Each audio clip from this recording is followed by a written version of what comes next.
afternoon. I'm Mary Ruthio, and today is Wednesday, June 3rd.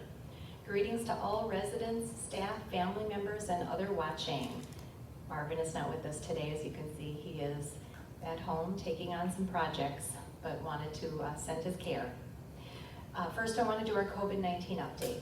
Yesterday, we had 22 known COVID cases across Episcopal homes, including 10 residents and 12 staff. We have no new cases today. Yesterday, we celebrated the results of 287 residents of Episcopal Church home and some of our administrative staff being tested with just 6 new cases. These cases were included in the 22 count. The result shows that we're doing a really good job containing cases that we do have, and that our zoning, our social distancing, our hand washing, and our mask wearing are really paying off. Today we finished testing all residents and staff of Iris Park Commons. All of these results will be back by Friday, or should be back by Friday. Of the 10 results we have back already, we have no known cases. Over the last several days, Marvin has shared many valuable quotes from Dr. Martin Luther King surrounding the social unrest in our community and nationally over the killing of Mr. George Floyd. Today, I wanted to share some really outstanding messages from our St. Paul Mayor, Melvin Carter, who is a great friend of Episcopal Homes, as his grandparents both lived here for a long time. Last week, Mayor Carter shared by video, "Every time ugliness raises its head in our community, the beauty of community that Paul Wellstone so often spoke about when he said, 'We all do better when we all do better,' arises," as it did across the Twin Cities in St. Paul yesterday. We saw countless neighbors showing up for each other. We saw people show up with a broom and a bucket or a rag to clean and just work together.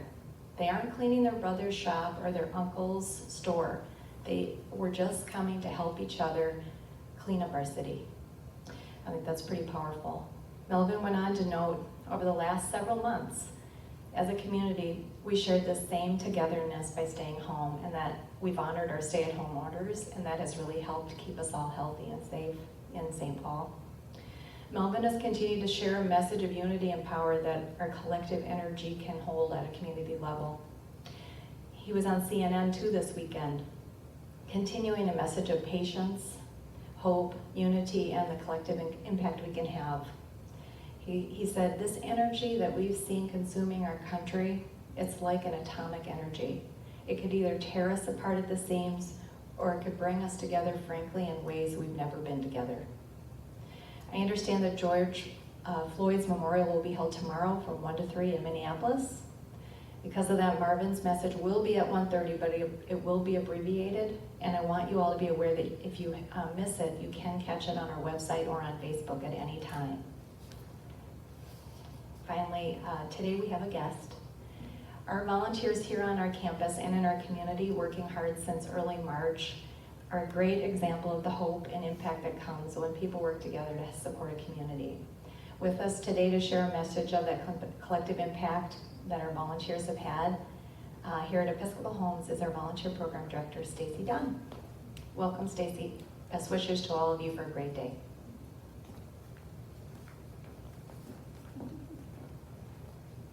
Greetings, thank you, Mary.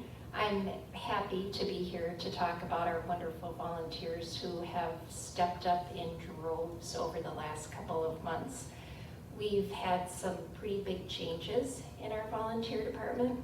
We now have volunteers from different states who are volunteering virtually for us, who are sending in door decorations that their families have made. We have some appeals to support our online staff a little more directly, realizing that their jobs have become much different than they were a few months ago. And we're also seeing that our volunteer needs are changing much more quickly, and we as a volunteer department have to be much more nimble and much more quick in being able to respond to our needs. So I want to give just a very heartfelt thanks to our over 80 volunteers who have stepped up since March. That's an enormous number for us. Then most of our volunteers are either have taken on new assignments for us. That's how they've been flexible and nimble.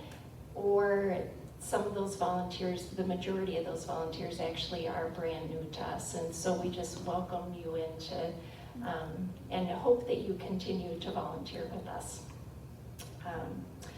We have had people sewing masks for us.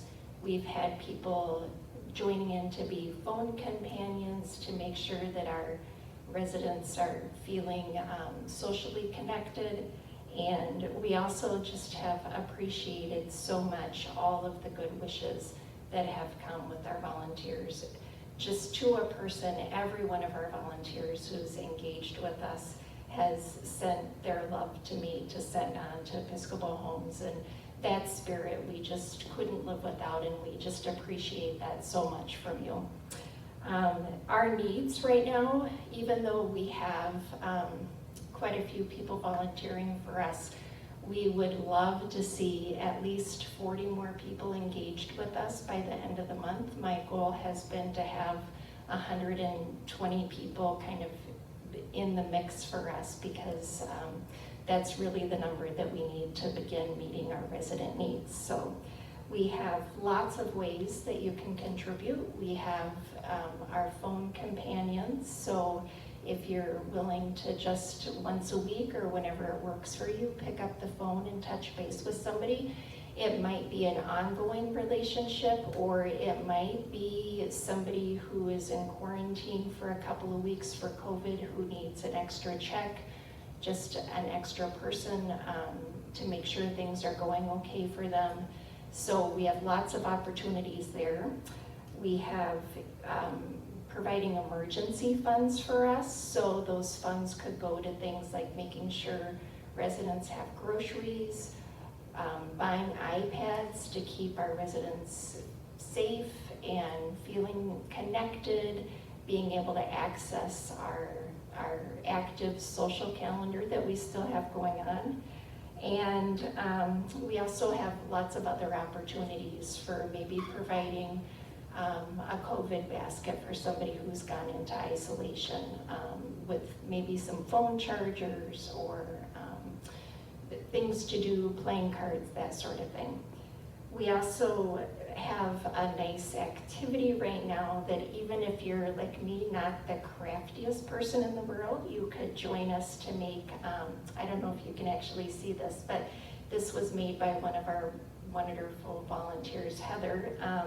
They're little mini prayer shawls, so you, even if you're not religious, you can just bring some of that joy and love to mind as you're making the mini prayer shawls. They're smaller than baggy size, so they're pretty quick.